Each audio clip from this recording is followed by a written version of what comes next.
How's it going, everybody? This is Alex Caceres, and you're listening to Story of the Fight.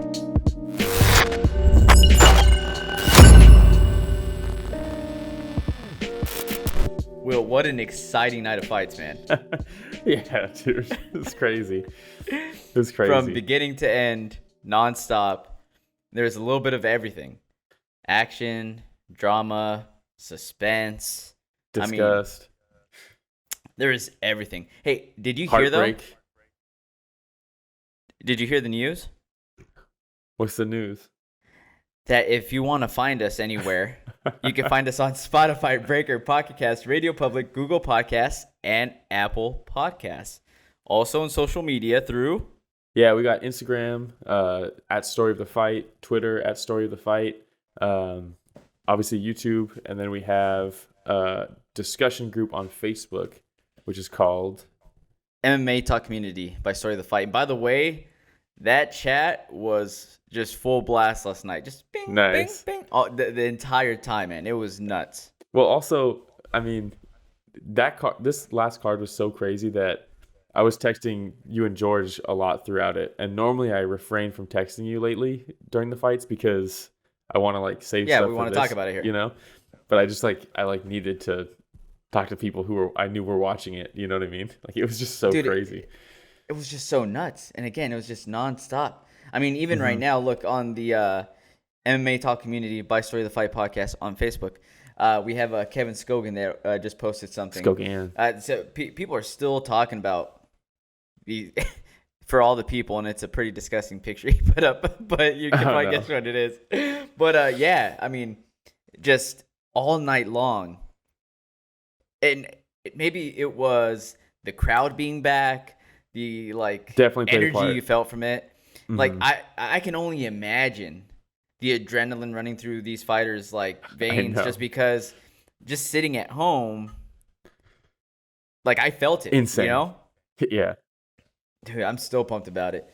Yeah, it was wild. But we got a lot of fights to cover, but before we do you have a moment of silence? Moment of silence on this card's a little different. Johnny Munoz Jr. was supposed to fight Mark Striegel. Striegel withdrew, so they found a replacement for him in Jamie Simmons. Jamie Simmons had a rib injury, so those are the only two canceled bouts on the card. So nothing crazy that we missed out on, but gonna have to give an honorable moment of silence to my boy Chris Weidman.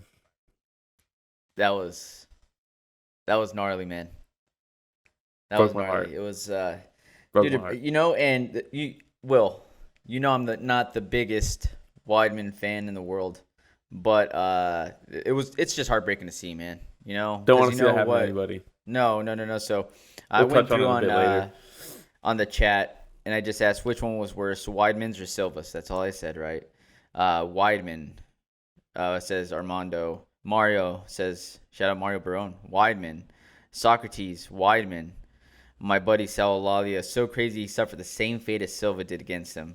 Ivan, shout out Ivan, Weidman. Dude, this was just, I don't even think it was recency bias. I think it's just, it looked worse. Really, really bad. It's worse. We'll get to that fight. We'll start with the main, but because there's a lot I want to talk about. It's crazy. The fight lasted 17 seconds, one strike thrown. And I want to talk about it a lot, but we'll start off with Kamaru Usman versus Jorge Gamebred Masvidal. And by the way, we know our boy Matt Mateo, and he has the most puns in the world. So he said, "Is George Masvidal changing his name to George Menos Vidal?" Because in Spanish, Mas means more, Menos means less. So the worst, worst dad joke. And I received this, it was awful. He sent that out at 1 a.m, and I woke up to that this morning because I was already asleep, and I was like, what is he talking about? Did you just turn your phone off? You see that and you're ah. But my battery drained 80% right after I opened it, so. Oh, man. So, but man, the first round... The first round went exactly the way I thought the entire fight was going to go. I was like, okay, here we go. This is what I had in mind. Mm-hmm. Well, so picks wise, you picked Usman. I picked Usman. George picked Usman. So far, so good.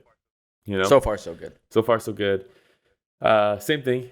First round went pretty much exactly how I thought it was going to go. I see a lot of people saying that Masvidal offered nothing in this contest. I disagree because I was impressed with him off his back in the first round. Granted, he still had all his energy, right? He was active. And that's definitely what he prepared for the most, right? He did a good job of trapping Kamaru's arm underneath him in guard and then switching over and landing gnarly elbows that created enough space for him to get to his feet. And that was super crafty. And I was like, damn, man, that's how you make it a long night for Usman on top, right? You just be difficult on bottom. And ultimately, it didn't matter whatsoever. But he looked to be in great shape, too. Masvidal coming into this fight. I know. And it just makes me wish, like, I just want to see this fight happen again with, like, 2 training camps. You know? Hey, give me 12 weeks, though. give me 2 camps. Hey, we said it from the beginning. We didn't think that this was the rematch that needed to happen. And guess what? They're going to do another rematch that doesn't need to happen yet. But whatever. I'd rather see Colby rematch than this rematch. Me too. But it's still there's an other fights to rematch. make. There's other fights to make for sure. But Street Judas, as Colby Covington calls him, he was just having the time of his life. Yeah. Sitting off to the side. Ben Askren. He posted a picture of him with Masvidal's ex-wife. Yes, dude. Oh my God, this guy, ultimate troll. Yeah, the ultimate troll, man. Just sitting here with Miss Masvidal, he said, playing games. Yeah. But Ben Askren saw that knockout and was just like, oh hey, Did you see what he said? Something classy, probably. I'm guessing. Yeah, I mean, so classy all the time. He said, "I don't believe in karma. If you fight long enough, shit happens." And it's the truth. What right? else can you say? And it's the truth. And Masvidal does not deserve that kind of classiness, Nope. Because, I mean, he was very unclassy in victory when he beat Askren. And, Kamaru Usman, say what you want to say about Kamaru, and he's what can you one at of this the point? best in the world, man. People There's used no to say denying he was this, boring. man. People used to say, oh, he just lay and pray, control. He wins by control. Not anymore. The way that he set up that right hand, though, because he doesn't just touch with the left, but he literally pulls Masvidal's hand down and comes straight over. Yeah, it was a lead hook to follow with the right straight. And the lead hook came around and trapped that arm. It was an arm trap, right? And then bam. And I saw somebody, I was talking to this guy on Reddit, and he was like, yeah, but did anybody see the glove grab? And I was like, wait, do you not understand what glove grabs are? Like, you can grab someone's hand. Like, by the way, you have this voice that you use whenever you're talking about Reddit, and it's the Reddit voice. Yeah, there's a Reddit voice for sure. Oh, did you see him grab his glove? But it's like, the Reddit voice. I mean, the Masvidal fans, I'm guessing a lot of people, and I'm a Masvidal fan. I have always been a Masvidal fan. There's a lot of people that jumped on when he started really getting the whole street Jesus type thing going on, Mm-hmm. I imagine a lot of people are going to jump off after this. I don't think they Probably should, but a lot of them are. And that's kind of a bummer because I do every time Masvidal fights is exciting. That's ultimately what matters, right? You could disagree with his antics and his persona that he's kind of created in the past couple of years, but it's exciting every time he fights. So I'm looking forward to seeing him fight again. I wonder. Nick Diaz was there, and I wonder if Masvidal won, if they were going to try to pull some bullshit with that. I don't, as much of a Nick Diaz. Obviously, I'm a huge Nick Diaz fan, but he shouldn't get a title shot if Masvidal won that fight. So I don't know if that was something that they were planning or what. But I'm excited to see Masvidal fight again. So am I. I love watching him fight. He's an exciting fighter. Every time he fights. Yeah. Especially lately, right? Every time he fights, it's exciting. But Usman, holy shit, man. anybody who dislikes him at this point, I think the only thing you could possibly say to criticize the guy is that when he is trash talking, it seems kind of fake and forced. Yeah. Because I think it is. I don't think that's who he is, and he just knows that you kind of have to do that. But it gets to a certain point where you kind of don't have to do that anymore, and he's kind of getting to that point, right, where his fighting is doing the talking for him at this point. Yep. You know, he's one of the most dominant fighters right now. So one impressive. of the most dominant fighters. So that's all he needs.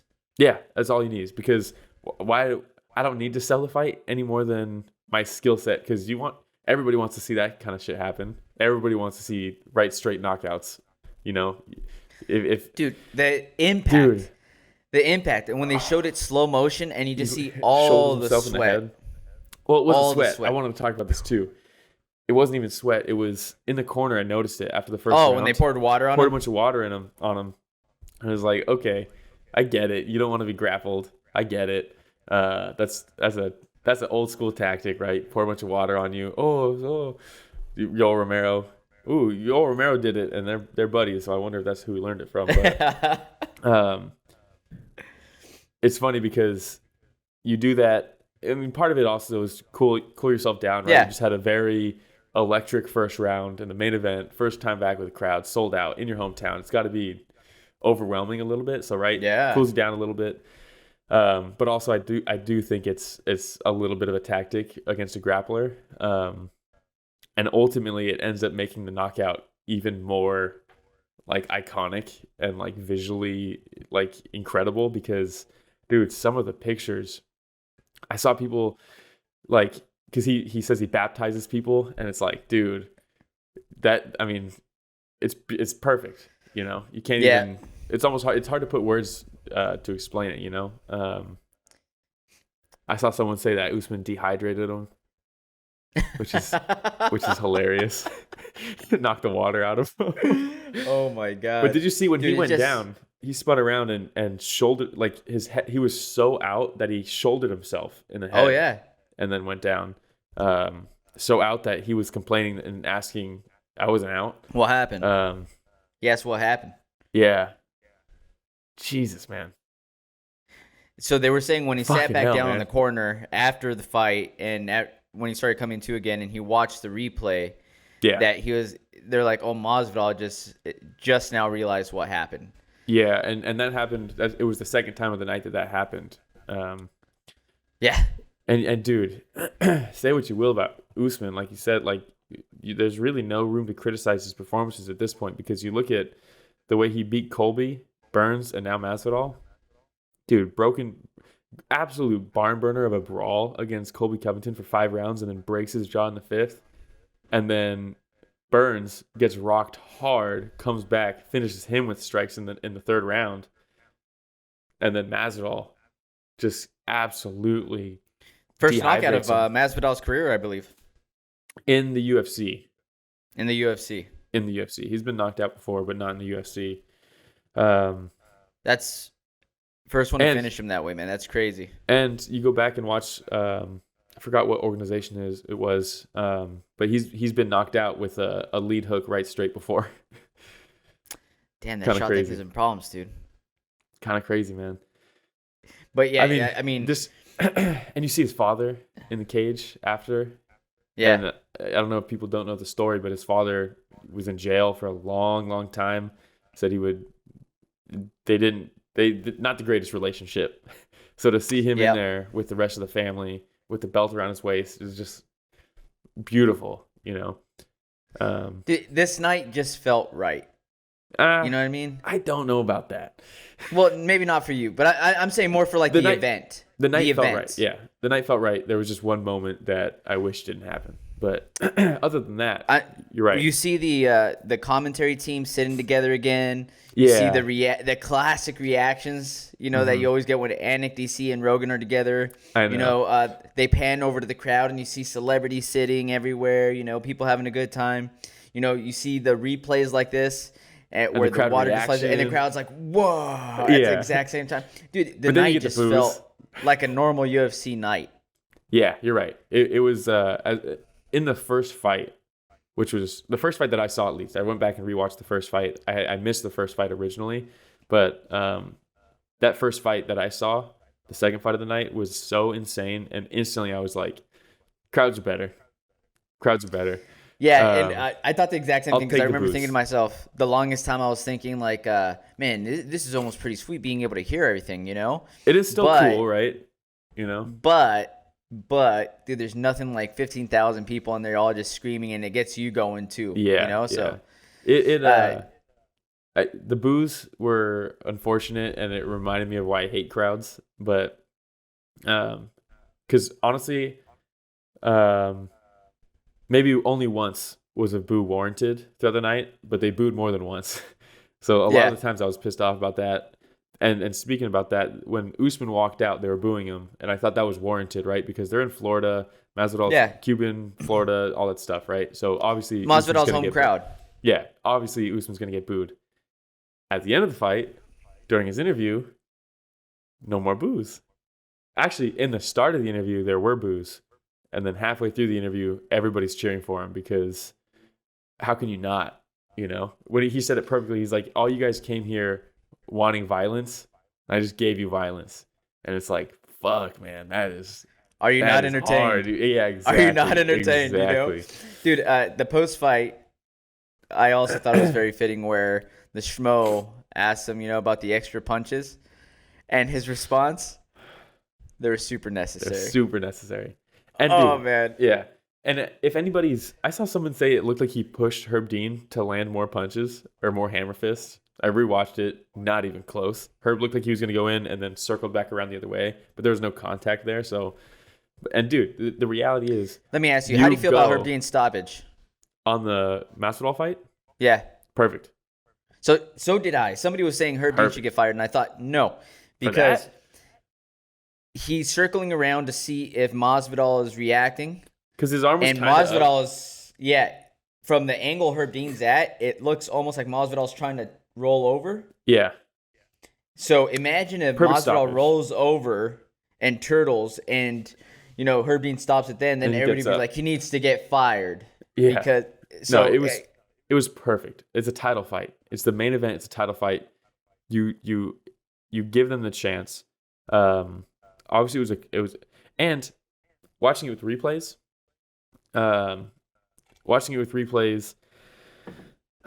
It's easy to pinpoint exactly where it should have stopped, but that's not how the real world works, Yeah. I thought it was a fantastic stoppage. So did I. Yeah. So did I. I was just very curious as to what you were gonna think. Yeah, and Usman did the right thing. You go until the ref stops you. Dude, when the belt's on the line, you go until the ref stops you. It's as simple as that. If you don't want to see people get hit in the face, probably pick another sport. For sure. All right. Do we have anything else on this fight?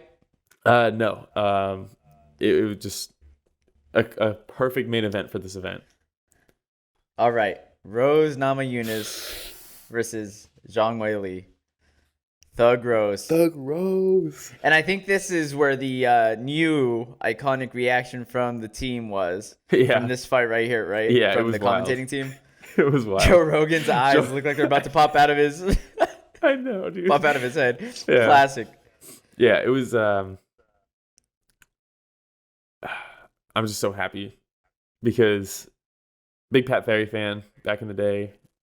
I've said it a million times on this podcast, was watching Thug Rose do jiu-jitsu competitions before she was an MMA fighter. I've seen pretty much all her MMA fights. I remember when she made her pro debut, all this stuff. Then she was on Ultimate Fighter. So I've been following this for a long time.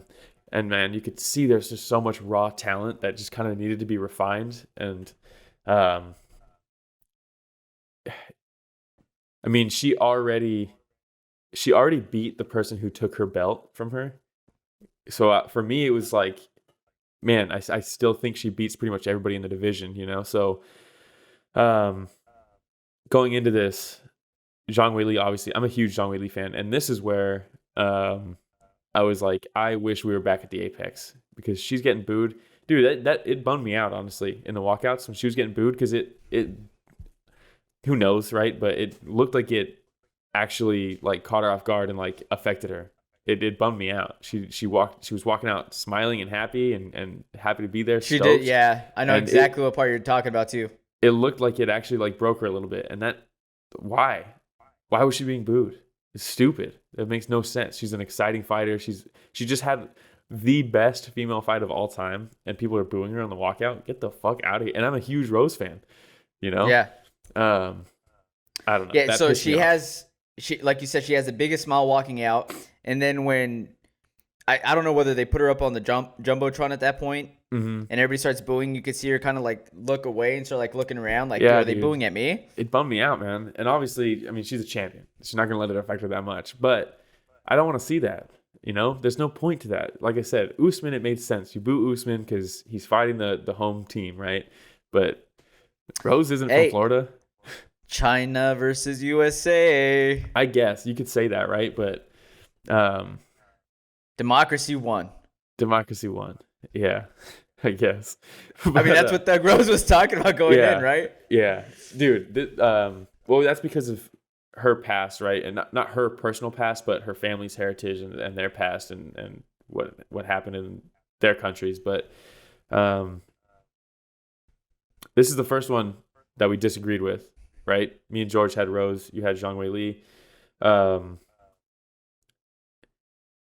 Early on, obviously it was a quick fight, but early on it was looking very good. It was looking very good. I think Zhang hit her with a couple like jabs, like stiff jabs that I was like, ooh, that's not good. She found her range. Rose is gonna have to mix up her footwork a little bit. And then what a beautiful lead leg low kick feint to go high.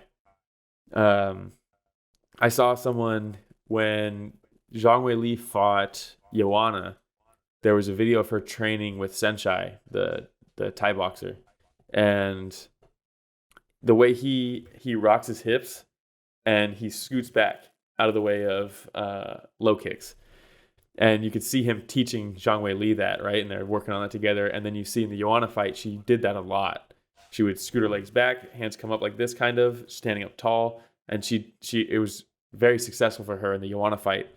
And this is kind of what I was talking about, right? Remember when we did the picks episode, I said Joanna is probably fundamentally a better striker than Rose as far as technique goes, but because of that, she's a little bit more predictable.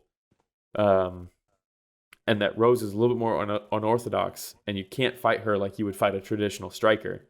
Mm-hmm. And Zhang Weili kind of did that. You see her scoot her hips out to dodge the low kick, and then lead leg comes up high, catches her, and that's it. You know, so what a fucking cool fight. Yeah, was not expecting a first round knockout. It was, man, I was super excited for this fight. I told you, right? And for me, it was a toss up. It was a coin toss.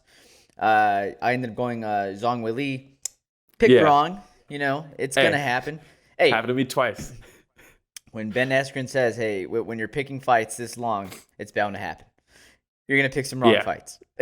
Yeah, exactly. Maybe he didn't say in the same context, but you know what I mean. Dude, Rose is just a very different fighter. She's so unique. She's extremely unique. So the other thing is I was wondering how confident was Zhang Weili coming into this? Mm-hmm. Was she overconfident? You know, maybe she came in thinking that, you know, she just came out, like you said, having the best female fight of all time. Felt like she was going to be reigning as a champion for quite some time. I don't know, like maybe a little too loose? Maybe. I'm not sure, man. I think it seems crazy to say because Rose, going into this fight, former champion, all this stuff. But it seems like she's kind of a fighter that's easy to underestimate because she's not like extremely physically gifted, right? She doesn't look as ripped as Joanna. She's not as bulky as Andrade or Zhang Weili. She looks very unassuming, and it's not like she never wins with these crazy power shots. You know, it's never crazy power shots. It's just timing and hitting you when you're not expecting to get hit is how she catches people, right? And and catching you when you're out of position, right? That's how she beat Joanna the first time, and that's how ultimately she got Zhang Weili, right? Because she was out of position for that head kick. But it didn't look like she didn't load up on the head kick, it was off a feint, so it's not like there's the most power. It's more of like a slapping kick. But if you're out of position, you're not expecting it. So I think she's easy to underestimate because she doesn't necessarily show you like really crazy dangerous strikes. She's not going to shoot a power double on you. She's not going to slam you. It's just like little things. So it could be that she did like underestimate her a little bit. I could kind of see that. Yeah, and Zhang Weili really out of it afterwards. You saw her stand up. Keith Peterson. No nonsense. Nonsense. As soon as she gave him some nonsense, he just turned around and started walking over to Rose. Yeah, it's like, okay, he's not dealing with this. If he was holding her up, he would have just let her drop at that point, and he would have walked away. You know what I mean? Like, yeah. Man. But who was it that sent out that the tweet? Oh, Brunson. What did that tweet say again? I have it right here. Brunson is kind of becoming hilarious. He posted that video of with all the money and stuff after he beat Holland, and I don't know. He's kind of becoming a favorite for me. He said, Zhang about to go to the back and get on Google Translate and say Keith Peterson smelled like cigarettes and tears, Chinese to English. Oh man! And again, at the Twitter Keith Peterson account that I follow, hilarious. We were saying that he was having drinks with Herb Dean before the fights. Oh my god, just absolutely hilarious. But props to Rose, Namajunas. Props to you and George for picking Rose on this one. Thought Rose ride or die. And in our 2021 prediction video, I've got to give this a shout out too. I said Rose, if she ever fights Zhang Weili, beats her, and will be the champ by the end of 2021. Feeling pretty good about that, not gonna lie.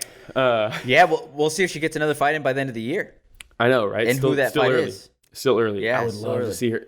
So Danaa was looking extra mad in the background during the announcement of the finish of this fight, ready to put the belt on Rose. Looked furious. I think he's probably pretty mad that their ticket into China just got knocked out in the first round. I wish he was able to kind of separate that visually, at least put on a face of excitement that you just had a first round knockout in a title fight. Yeah. I mean, can you see a Zhang Weili rematch? So he's already in China for the belt. I know he's already talking about that. Absolutely not. Absolutely not. What has Zhang Weili done to deserve a rematch? She has one title defense. Bring millions of watchers and followers in China. That's it, right? That's it. That's a lot of money for your Uncle Danaa, dude. Yeah, it's I mean, Joanna deserved a rematch more so than Zhang Weili, that division's too stacked, I'd like to see her, if they really want the Chinese ticket, Yan Xiaonan, but Zhang Weili, definitely not. She has one title defense. Rose was beating Andrade until Andrade slammed her and knocked her out and took the belt. They didn't give Rose a title fight. They didn't give her the instant rematch. So what if you do Yan Xiaonan for the belt and then Zhang Weili versus Joanna rematch? You could do that. Winner of that gets the winner of Yan Xiaonan and Rose Namajunas. Yeah, and then you got two great fighters from China. Yeah. Possibly, that's the move, right? You build them up. Main co-main, yeah. It's I don't know. Definitely, please do not do that instant rematch. Did you see the in the beginning? Man, Thug Rose is just so fucking cool to me, man. I'm such a huge fan. Where she's standing there and Bruce Buffer's doing the announcements and stuff, and she's just like, "I'm the best. I'm the best. I'm the best." And it's just like, holy shit, man. It reminded me of when Joanna was like this close to her, talking a bunch of shit, and she's just like reciting that Lord's Prayer, and it's like, fuck, like under her breath. Like, dude, she's fucking scary, bro. And then people hate on Pat Barry, their relationship, stuff like that. At the end of the fight, when they're both looking at each other, and he's like, "You're the best. You're the best." And she's like, "I'm the best. You're the best. I'm the best." And they're both like tearing up. And then as she walks away to get announced, he's like, "Always have been." And I'm like, fuck yeah, dude. everybody needs a Pat Barry in their corner. You know what I mean? I just think he's creepy. I get it. A lot of people do. You know, like I get it. his he has this thing in his eyes. Yeah, man. He's got an energy. You know? But like when I listen to him on like podcasts and when they have embedded or whatever, and you just see him like chilling outside, I'm like, he's a normal dude. Dude, he's hilarious. Then like there's just this like intensity in his eyes, and like, dude, it just looks like he's fucking ready to run through a wall at any point in time. Yeah. I've always been a huge Pat for no Barry reason. fan. Yeah, for no reason. But dude, if I could have anybody in my corner, Trevor Whitman and Pat Barry, pretty good. It's a good combo. Pretty good. That's a good combo, man. You got the focus and the technique in Trevor Whitman, and you have just the pure, crazy energy that Pat Barry's going to instill into you. But hey, what a night for Trevor Whitman, by the way. I know, dude. One of the greatest coaches in MMA of all time. Maybe the best.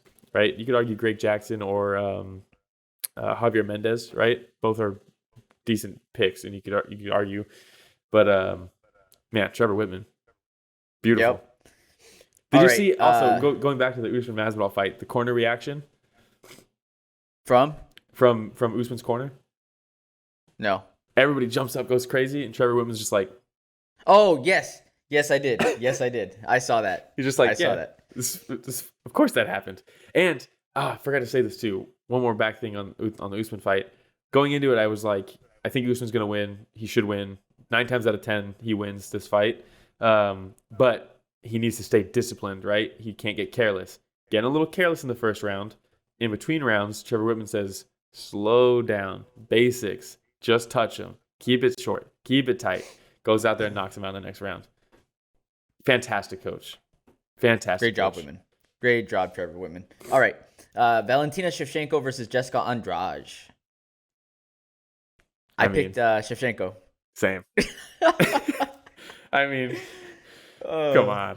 I did not expect the absolute bulldozer grappling from Valentina in this. I thought she was going to get some highlight reel shots on the feet.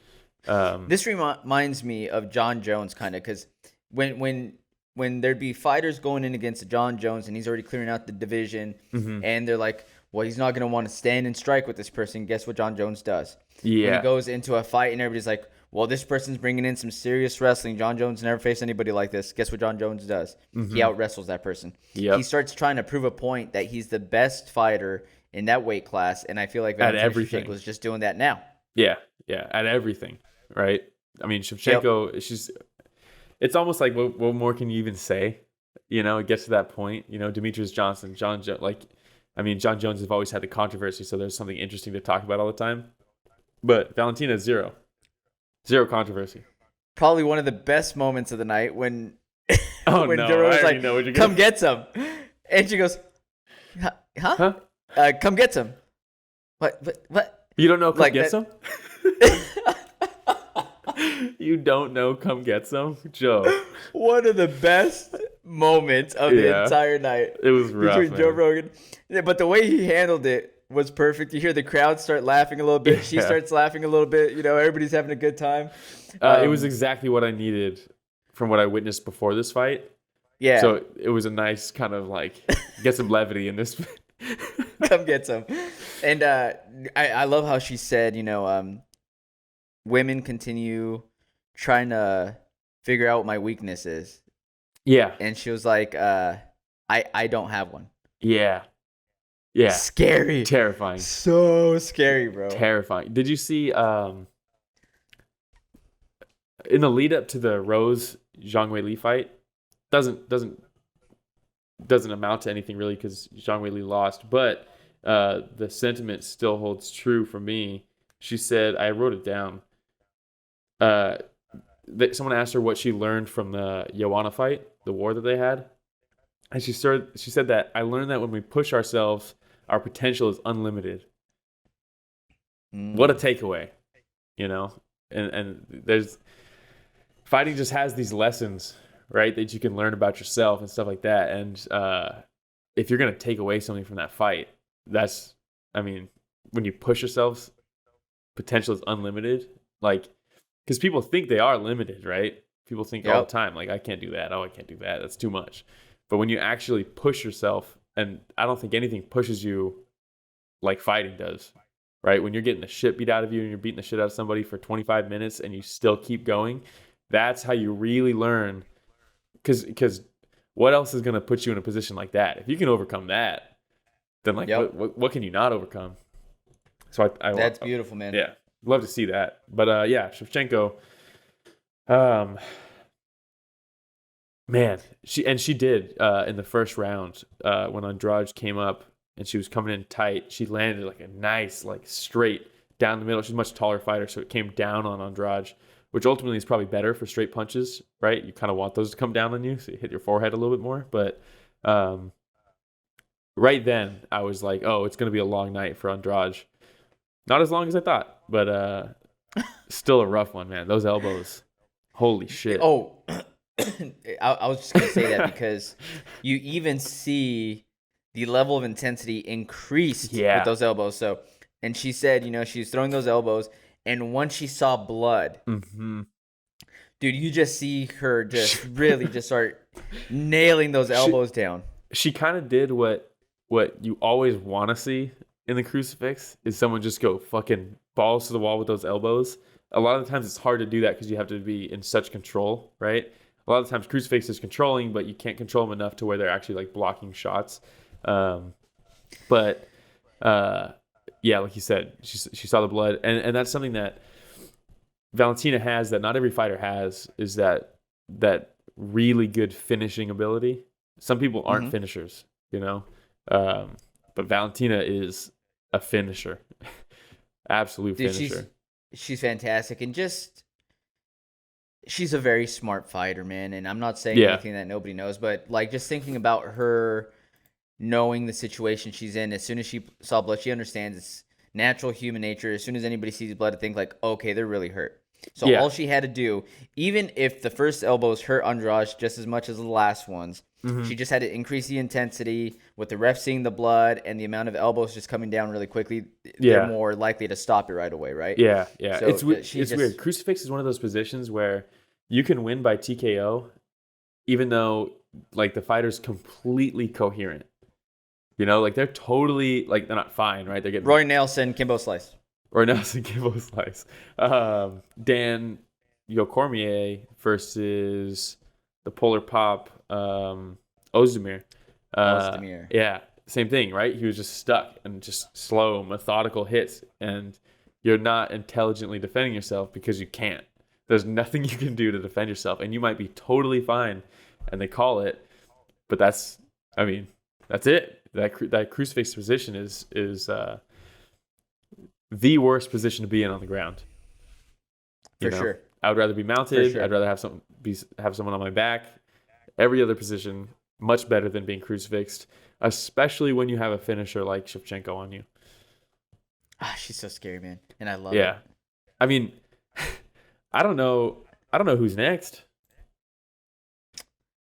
I mean, we're running into the exact same issue that we're running into with Amanda Nunes. The fight I want to watch is Amanda Nunes versus Shevchenko at 135. Yeah, I don't think it's gonna happen. I don't think it's gonna happen. Amanda's fighting. Did they announce the Pena fight? Yeah. Okay, so she's fighting her at 135, right? Don't forget who picked Juliana Pena as a dark horse. I know. I'm telling you. But so she's got that fight lined up. I don't know how many more fights Amanda's even gonna have, to be honest. She might finish off her career with the Shevchenko fight. I don't know who could Shevchenko even fight in that division, Her last challenger was a strawweight that moved up in weight, It might take another strawweight moving up in weight, to be honest. Jessica Andrade, Zhang Weili.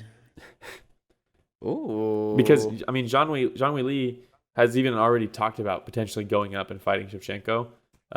Obviously, not going to be the same now, but... if the UFC, though, oh my goodness, that's a great call. Yan Xiaonan in China for 115 in China, and then Zhang Weili gets a shot at 125 versus Shevchenko. and then you see both the Chinese fighters get knocked out in China. In China. Oh my because goodness. that's probably what would happen. They would never allow the UFC back. Yeah. They would ban UFC from being televised. Is Zhang Xiaonan? She doesn't have anything booked, right? I don't believe so. What about Carla Esparza? Carla Esparza. That's a good question. I don't remember with Carla Esparza. But I was thinking Mackenzie Dern versus Carla Esparza would be a good one. Yeah, definitely. I mean, that's. I think we both were saying that after Dern's last fight, right? Oh no, she is signed to fight Zhang Xiaonan. Winner of that gets Carla the title Esparza? fight. That happens in May 22nd. Zhang Xiaonan versus Carla Esparza. Honestly, as much as I am not a huge Carla Esparza fan, if she beats Zhang Xiaonan at this point, it's kind of undeniable. You know, she's got 1, 2, 3, 4 fights in a row with Marina Rodriguez, Michelle Watterson, Alexa Grasso, Jana Roba. Those are all good wins, you know. And it'd be a rematch, you know, Carla Esparza versus Thug Rose. We don't need to see Zhang Weili because Zhang Weili is going to be out for 6 months. She got knocked out, you know. She should be out for 6 months. She's going to get medically suspended. They might clear her earlier than that. But especially if she's going through the process in China. She'll be cleared next week, bro. I know. Ready to go. Hey, get that belt back.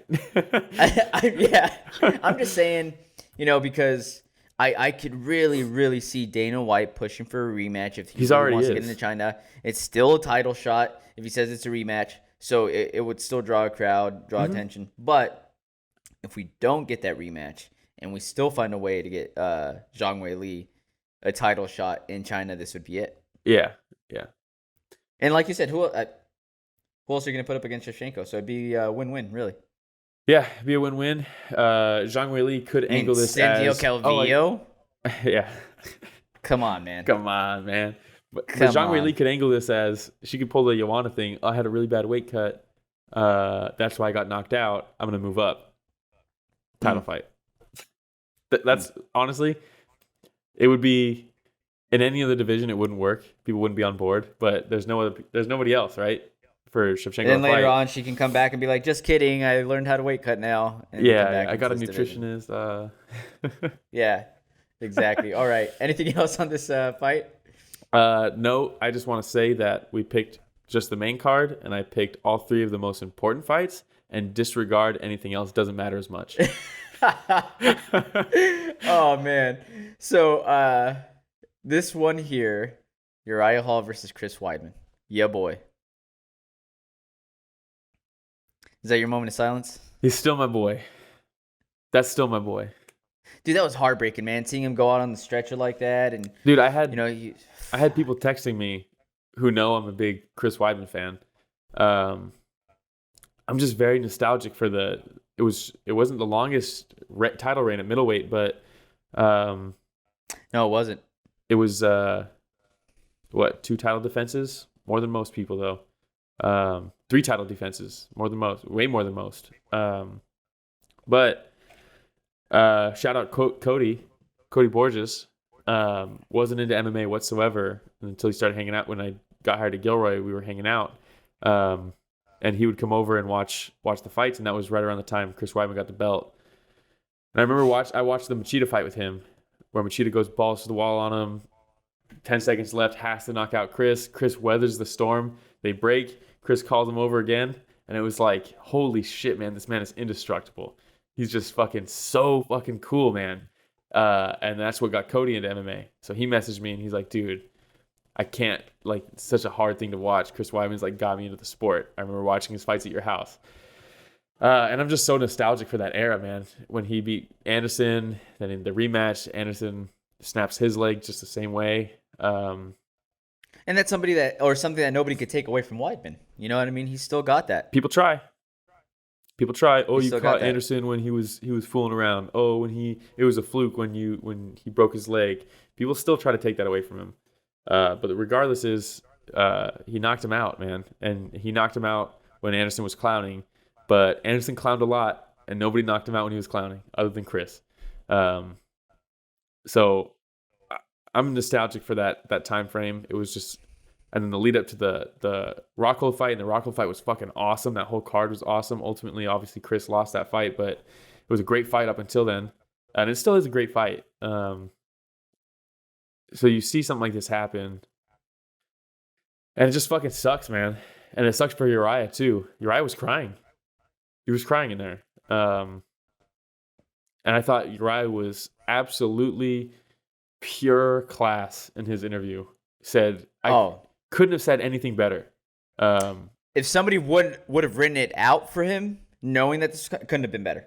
You can't. He was perfect. In the moment, I cannot believe the resolve of him to be able to... Man, he was crying when he was sitting on the floor crying, and he gets up and they start to interview him, and he takes a sec to respond, because I think he really had to just like, you know, when you're crying and you go to talk right away and you're like doesn't come out right, and like there's like the knot in your throat. Yeah, you could tell he had to kind of clear that real quick before he started talking.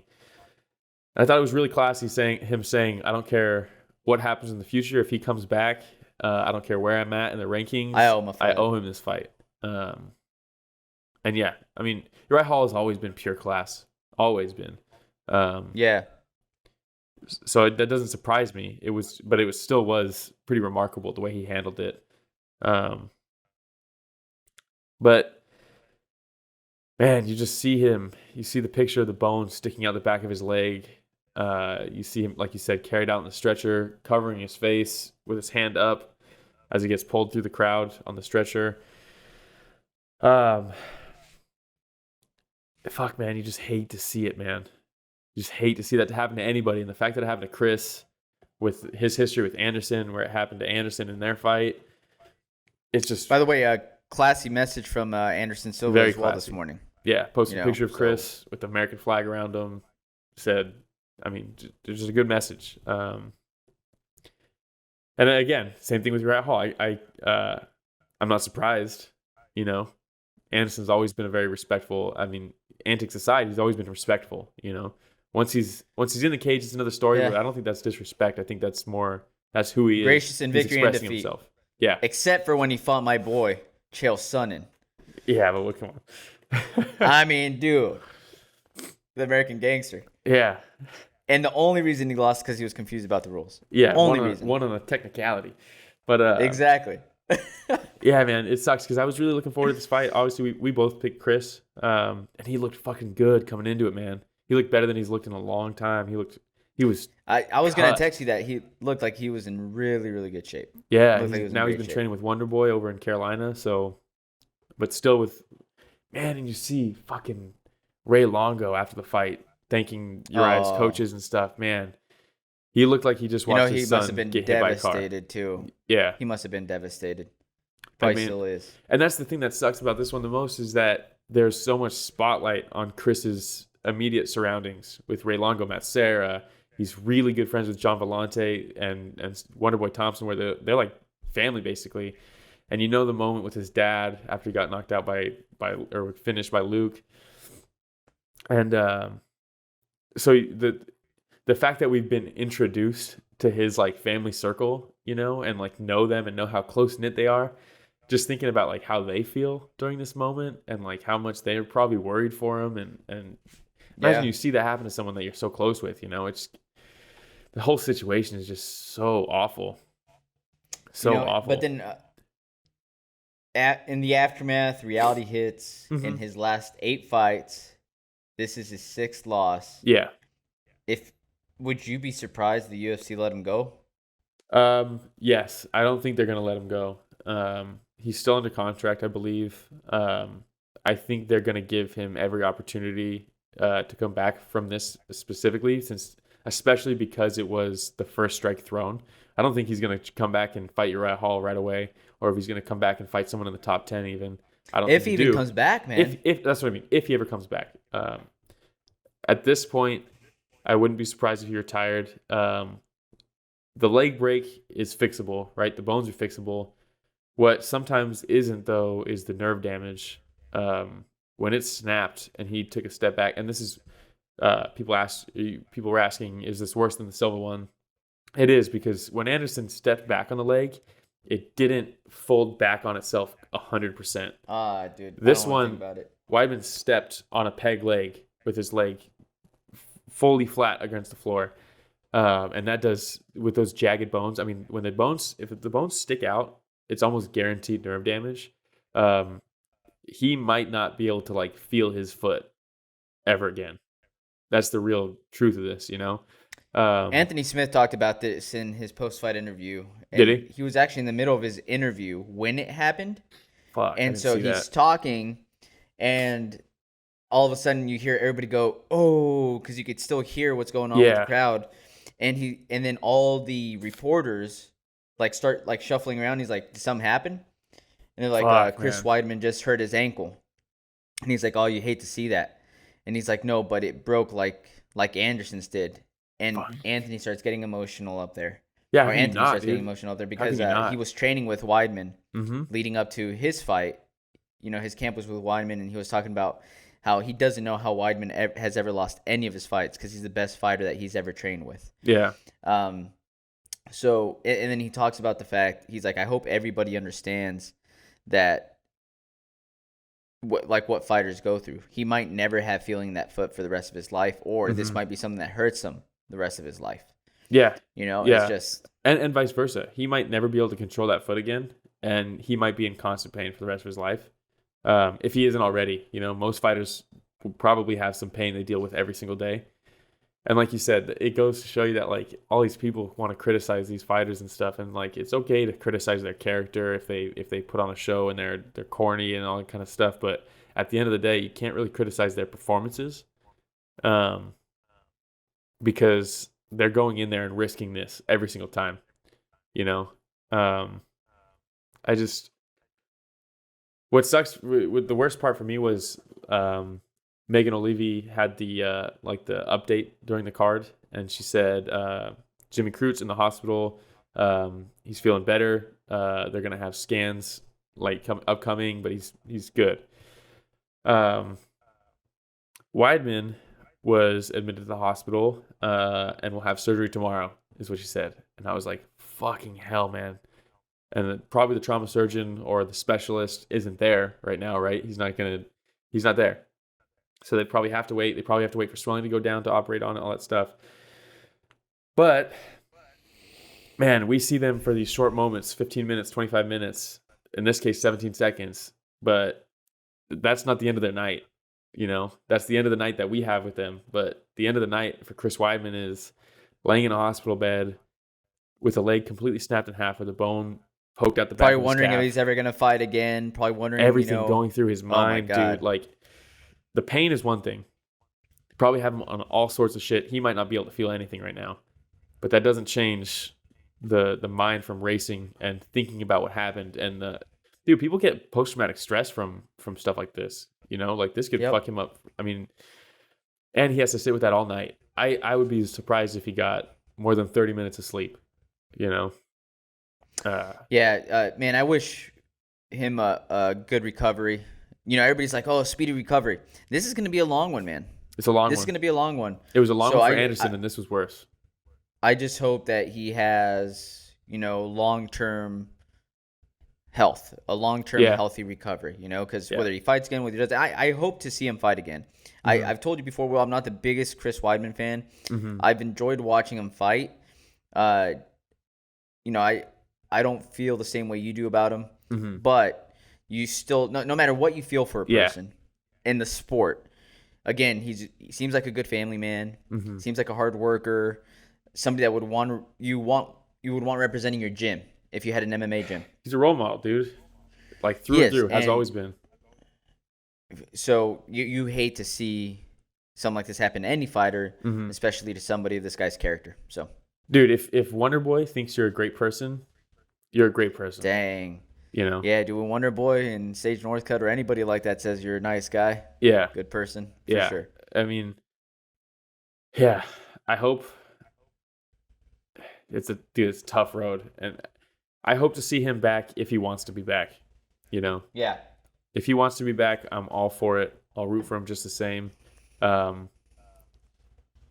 If not, though, if that's not something that's possible, I mean, that's fine too, you know, as long as he's content with it. But like, dude, this isn't just a career altering thing. This could be like a full on life altering thing he has to deal with. You know, this could be the mind games from this. I can't even imagine if he wants to come back and ultimately can't. That's terrible to deal with. Yeah, I mean, this would break a lot of people. Yep. Like completely break them. You know. Yep. So I mean, from here, maybe a Uriah Hall versus a Calvin Gastelum. Calvin coming off of a loss here. Calvin's ranked 8th. Uriah Hall's ranked 9th. Mm-hmm. A little rematch from their tough days. Yeah, that would be bad. And it's safe to say Uriah Hall has improved since then. It's also safe to say Calvin Gastelum's not the same type of fighter. Yeah, they talked about wanting to do a quick turnaround. If that's the case, I don't know if Gastelum will be ready for that because he took a pretty good beating against Whitaker. Kevin Holland. Kevin Holland would be a fun fight, a really fun fight. Or Jack Hermanson. Jack Hermanson's last fight was against Vettori, right? It's been a while, so that might line up. Yeah, I mean, he's got some fun fights. There's a lot of options out there for him. Yeah, it's just... Yeah, and this is something that can fuck up Uriah Hall, honestly, too. This is something that might... This could break like mentally, right there, man. Yeah. I mean, you saw that he picture. Didn't just see it. There's a picture that's ingrained in my head of where Weidman's laying down and you just see Uriah Hall focused in on the background, and he's like shocked. He's like in shock from seeing what happened. Yeah. So and he didn't just see it, man. He felt it. He felt it wrap around. It's not supposed to wrap around. And when he kicked him, and I'm like, God damn, that was a hard kick. Because you could hear it, but you don't realize that part of what you heard is his legs snapping. Yeah. Oh. Yeah. All right. And even Rich the Casual, as soon as we logged on, one of the very first things he said was... That was gross. that was a gross break, right? So even the casual fans out there... Everybody saw this. It's the break heard around the world. Yeah. Just rough. So rough. All right. And the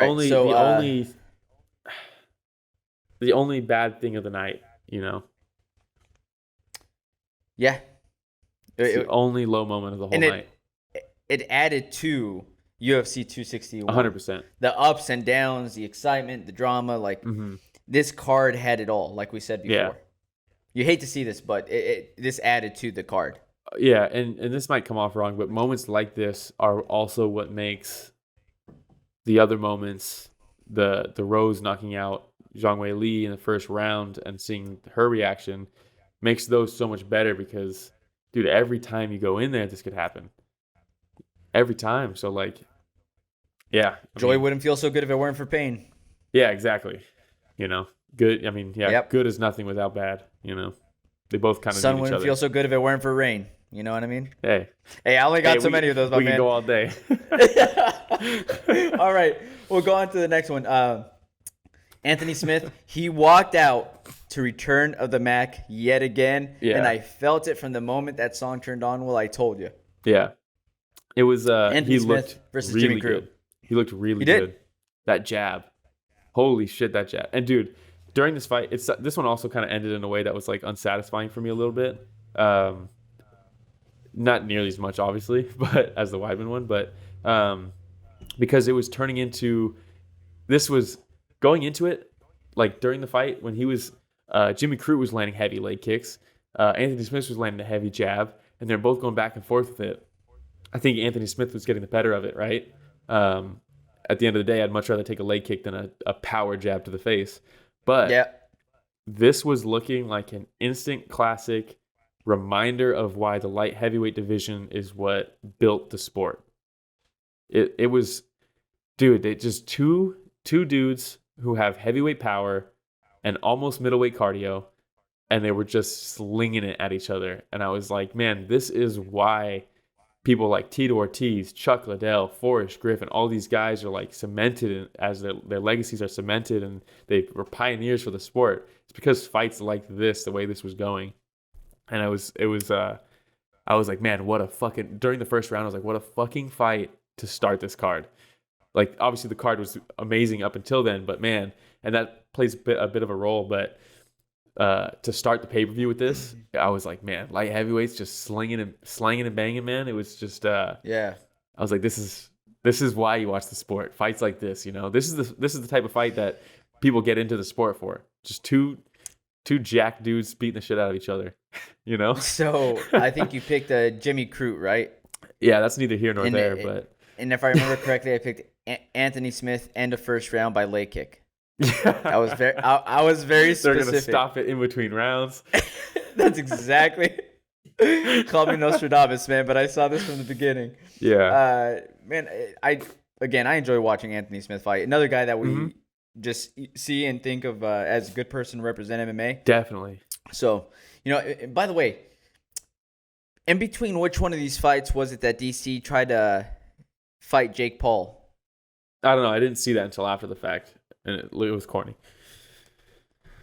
I don't need it. Between Jake Paul being a YouTuber trying to get attention and DC Giving him who attention. is he's a WWE fan, by way. Yeah. So I felt that was very WWE-ish of DC to go over there and put his finger in his face. Like it. Yeah, probably. Man Mateo was probably all over that. I know. But no, is there a chance they're gonna fight though? Because dude, I want to see that one. You know what frustrated me the most in the entire night was that going in after the Randy Brown versus Alex Oliveira fight, I went through, I made my purchase like a good citizen will. Did you? I made my purchase, and you know what? It didn't transfer over to my account on my TV. So I make the purchase through Apple. The app? Yeah. Oh, okay. And because I'm logged into my ESPN account there, I'm logged into my ESPN account on the TV. It doesn't matter. It'll pop up anywhere, right? Mm-hmm. So I made my purchase on my phone, go to my TV, and it says, do you want to buy the pay-per-view? I'm like, no, I already did. And then I hit restore. It says, your account is not found. And I was like, that's interesting. So then I was like, maybe a different TV. And I hit it again. And it's like, no. And I was like, you know what? It's okay. Because I'll just open up my app, and then I'll mirror it. And it's like, no, you can't mirror. Yeah, you can't do that. So $70 to watch this pay-per-view, and I had to watch it off of the tiniest screen in the world. Okay? And then Dana White wonders why there's so many people that are illegally streaming their pay-per-view events. Make it easier. That's why I pirate. Yeah, that's exactly why. Remember when you could just open up your cable provider and then just buy it, and then it would play, and then it'd turn on, and you could record it, and it'd be stored in your DVR, and it was only $60, and which even that's a lot. But yeah, man, ridiculous. They want to make it harder. I'm gonna find an easier way. Yeah. So you know what we had to end up doing? The Valentin and the Shevchenko fight's coming on. I'm always like, why don't you just turn it on the Fire Stick? And so I'm like, you know what? Let me see if it's on there. BT Sports HD 1. Boom. Fight's on. And guess what? Super BT easy. Sport shows all the walkouts, shows all the corners. They don't cut to commercials during the fight. They wait till the fight is over. Man. Yeah, it's that's why I do it. I'm not going to pay for an app that I constantly hear. It's $5 a month, right? Then you still have to pay $70 for the pay-per-view. And even then, after you pay, it doesn't come on. And everybody still has issues with it.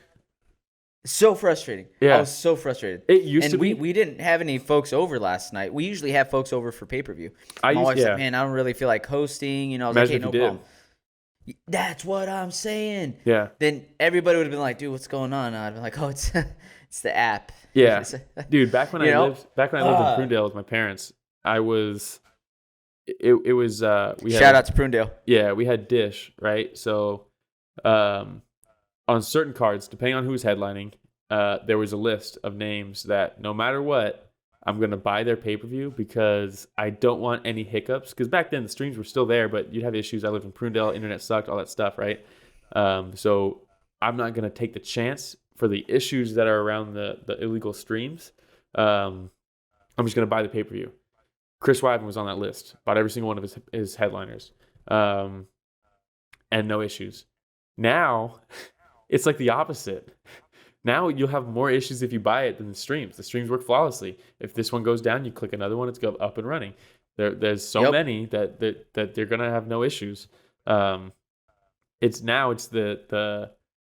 crazy how they fucked this up so bad. It's insane to me. It's frustrating. Again, here I am. I'm saying take my Can you get a $70. I don't know. You might be able reach to out get a refund. Him.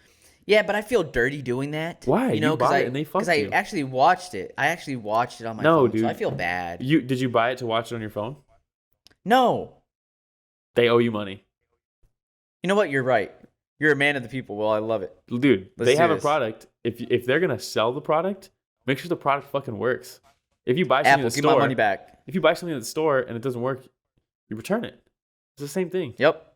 You're right. You know what? You're right. I'm getting my money back. Screw that. Yeah, fuck them. $70. Dude, they made more than enough money to refund you $70. and it's not like it's going to come out of the fighter's paycheck, you know?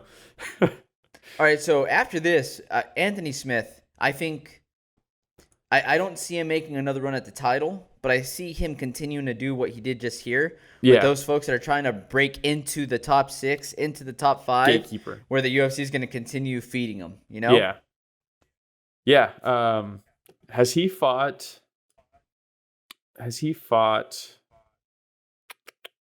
Ryan Spann yet? I don't believe he has. I don't No think he Ryan has. Spann. I would like to see that fight. That'd be a good fight too. I want to see him fight Ryan Spann or Jamal Hill. That'd be a cool fight. That'd be a good one too. Yeah. That'd be a good one too. You know who I would pick? Anthony Smith. Yeah, you know why? I would probably pick him in that fight because Return of the Mac. Return of the Mac, dude. Yeah, but what does Jamal Hill walk out to? Oh shit! What if he walks out to like Biggie or something? The most confused I'd ever be. Oh my god! It'd be a coin flip. Yeah. Be a coin flip, dude. Yeah. So you know what Anthony Smith I hope doesn't nobody. Have? 2 thumbs up on his chest. It evens it out. Yeah. So, man, after this, well, I don't know if you're gonna want to go through and cover fight by fight, or whether you want to cover, like, let's say the undercard as a whole, and maybe point out a couple things. It's up to you. I mean, at this point, we're pretty deep into this one. I do want to talk about Brendan Allen looked great, you know. Reminded me of the old school pancrase days where someone would go for a leg lock and the other person would go for a leg lock and they'd be leg locking each other. That picture of Robertson afterwards in agony. Yeah. Woo. And he limped out of the cage. But you know what? I don't know what happened there. After his fight, he probably saw Chris Weidman and was like, you know what, my night's not that bad. I'm all right. I'll get over this. I'll take this. I'll get over this. Yeah, for sure. But that was a good fight. Sabatini's an interesting prospect. Looked pretty good. Connolly, I was impressed with him to take the 3rd round after being pretty much destroyed for the first 2 rounds. By the way, they were talking about how Connolly fought at 170, dropped from 185 to fight at 170 because it was kind of like a shorter notice fight, and now he's fighting at 145. Maybe go to lightweight. Maybe? Yeah. Maybe a little bit too far. That's crazy. Kevin Natividad versus Danaa. Batgerel? Yeah. Kind of an early stoppage. Danaa. You know, it's Dana, but Danaa. But Dana. I thought this was Dana. This one, fantastic. At what point do people turn this off on this episode? You know, like. I mean, at this point, we're deep into it. No one's listening anymore. But Danaa caught him with a good check left hook. Fantastic check hook. Moving back too. Yeah, well, that's when you want it to. You want to turn that angle with the check hook as you're moving away. And Kevin Natividad ran right into it. He set him up perfectly. Early stoppage, in my opinion. Got dropped. I think he was intelligently defending himself. Early stoppage. Caught a couple hammer fists after that, but he didn't look like he was out of it. Yeah, I mean, he ate a check hook right before that, so he could take it. Couple hammer fists, not the worst thing in the world. Kind of an early stoppage there. Was it going to go any differently if they kept it going? Probably not. But by the way, Batgerel versus Natividad. Mm-hmm. From the very first fight through this Natividad fight, holy bangers. Shit. Oh bangers. My God. Yeah. One right after another. You're like, man, what a way to start it. Oh, what a way to keep it going. Is this how it's going to be all night? wait, what's going on? Yeah. It's just like No, Chris nonstop. Weidman. Oh, we're back to good stuff. But yeah, that was a fun fight. Ballet of emotions last night. I know, man. And that's ultimately why this sport's the best sport in the world. But It is. Rodrigo Vargas versus Rong Zhu.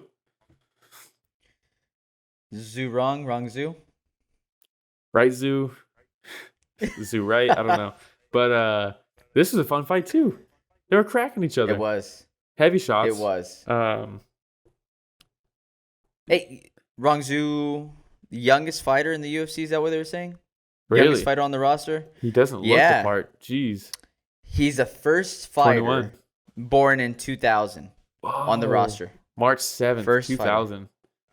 Crazy, what am right? I doing? No, and I agree with you, man. When I saw him, they're like, he's the youngest fighter on the roster, and I saw the picture. I was like, oh, dang, man, this kid, he looks like a kid. Younger than Chase You know? Hooper? And then he walks into the octagon. I was like, this isn't the same guy. This guy's fucking 35. And he's jacked.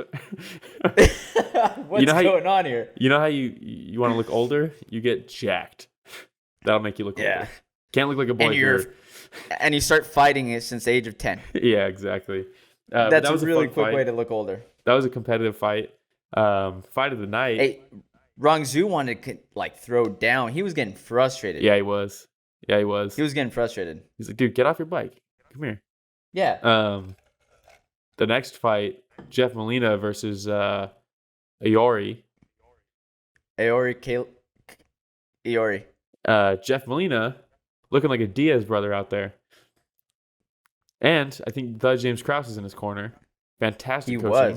was. Fantastic. I was so impressed with Jeff Molina. This is the first time I've seen him fight, if I'm being honest. It took him a while to get going, man. But once he got in his zone Diaz and he style. got Aori's timing down, just peppering him. Well, him. it's the same thing that the Diaz brothers kind of do, right? They fight at a pace early. They might not be landing the most, and they're just they're almost engaging enough to make you engage, and they just keep that level, and you can't keep that level. That's kind of what happened here. Eventually, he started picking his shots and kept that energy high. The back and forth the output was insane from both of them, but eventually you see it start to taper off until when the that last third 10 round seconds.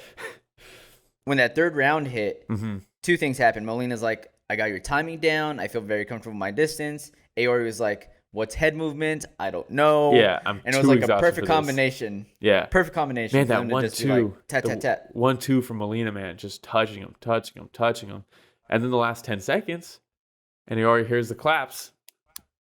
And he goes to war and rocks him heavy. Molina, dude. Yeah. No, Aori.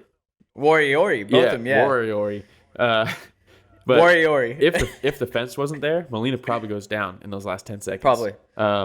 Is that knockdown enough to win the round when it was so one-sided up until that point?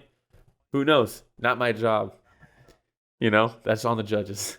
But I was worried that this wasn't going to win fight of the night, and I'm very glad it did because these guys both deserve extra money for that. 50 G's, he said at the end. 50 fucking G's. Dude, I texted you right then. I was like, bro, we need to get Molina on this podcast. I was so impressed. He's fantastic. I was so impressed. You know what? I'll reach out to Molina to see if he's able to come on. Yeah, that'd be fantastic. I'm so impressed, man. I'm so looking forward to his next fight. And going into this, I saw people in the live chat being like, Aori, easy money right here. Easy money. And I was like, huh. And then during the fight, I was like, bro, dude, Molina ride or die, dude. Honestly, this guy's sick. El Jefe, dude, come on. El Jefe. What a fantastic nickname, too. I know, dude. UFC debut, he wins fight of the night in his UFC debut. How many times does that happen? 50 G's. Yeah. 50 G's. All right. So, the last one there, G's. Carnelossi versus Liang Na? Liang Na. Na Liang. Liang Na. Na?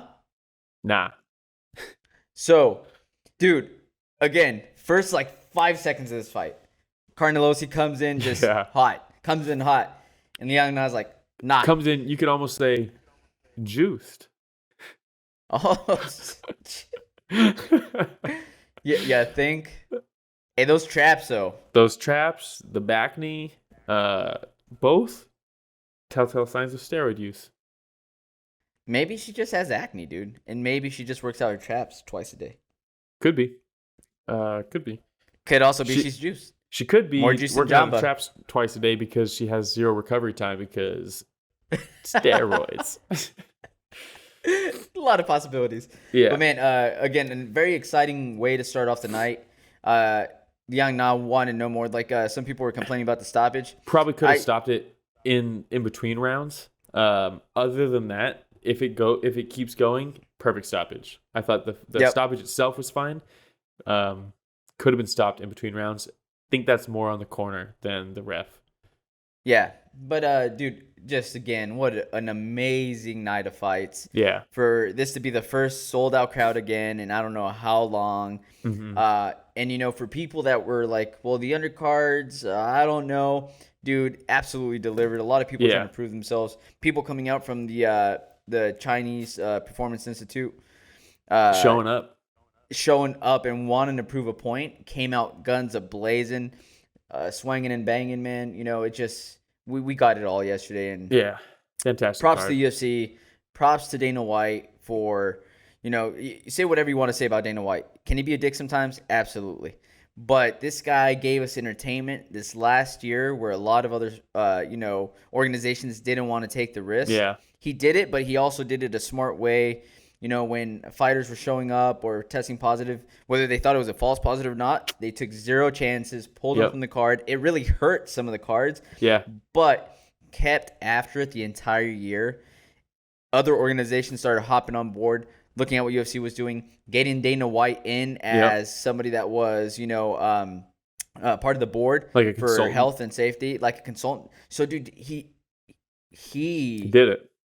He did it, man. Yeah. He absolutely fucking did it, and so props to him. Again, say whatever you want to say about Dana White, but dude, if it's not for Dana White this last year, we don't get to do a lot of this. We don't get to talk about fights every single weekend. It's just fucking insane, man. So Dana White, if you're ever watching, thank you. Thank you. Just delete that tweet about Chris Weidman. All right. We've been in this already for a while, Will. So I'll hold my Will's wisdom off. Maybe I might ask you on Instagram. So anybody that follows on Instagram to see the pictures I post for Will's wisdom, and you can kind of hop in there to see what your thoughts are as well. But do you have anything else, Will? Nope. No. All I got. What's next week? Who's going on? Who's fighting next week? Next is, I have it right here. Yuri Prochaska versus Dominic Reyes, Cub Swanson versus Giga Chikadze, Marab versus Cody Stamann, Kutalaba versus Jacoby, Kaika Maka 3 is headlining the prelims against TJ Brown. Very good card.